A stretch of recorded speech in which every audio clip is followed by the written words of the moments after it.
更加進一步咁樣適應呢一種極端客場嘅吹罰。2027男籃世界盃亞洲區預選賽，中國男籃客場逆轉日本取得首勝。日本喺第一個窗口期咧係2連勝，而男籃就2場輸俾韓國。第一階段咧會係16進12，只需要攞到小組嘅前3就搞掂。第二階段係12進8。第一階段嘅戰績係全部要帶晒入第二階段嘅，所以呢一場對於希望成為7支出線嘅亞洲球隊之一嘅中國男籃不容有失。比賽第一節已經11對21落後住10分，攻唔入防唔住。到第二節進攻好似揾到啲感覺，攞到22分，但依然守唔住對方得分。咁到底係咩問題呢？男籃主教練郭士強喺第3節俾到答案出嚟。第3節郭指導主動將身高降低，趙睿、廖三寧、賀希寧、朱俊龍同胡金秋做下半場正選，去應對更加頻繁嘅跑位。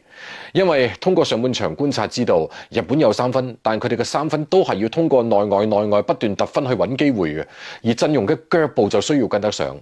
上半場防守端咧，大多數都係話當日本利用擋拆突破擺脫防守人之後，協防球員一唔係跟慢咗，一唔係企位太出，導致內線又會形成各種嘅漏人。足夠快係第一步，俾到對抗係第二步。要等對方感覺到防守嘅壓力先至可以影響佢哋嘅出手選擇。男籃喺第3節嘅內外線換防做得更加好，係大家嘅位置交代默契更好，有開口去提醒。而第3節嘅進攻端，男籃更加有針對性，針對對方嘅防守人同埋企位空間。人呢就係1.72米嘅齋藤拓實，空間係中遠距離，主要執行嘅廖三寧同賀希寧。只有男籃嘅中遠距離有咗命中，進攻嘅企位先至可以拉得開，不至於重複上半場內線過於擁擠嘅現象。男籃出場嘅11人裏邊，正負值最高嘅係賀希寧、廖三寧、胡金秋同埋趙繼偉。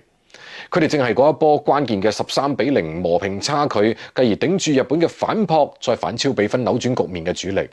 咁對比起第一個窗口期咧，除咗趙繼偉傷愈入選，喺聯賽打出咗表現嘅賀希寧有更多球權，廖三寧嘅突破同埋中距離都係好關鍵。呢啲唔係話都係一成不變，佢係要根據球員階段性嘅狀態嚟選擇。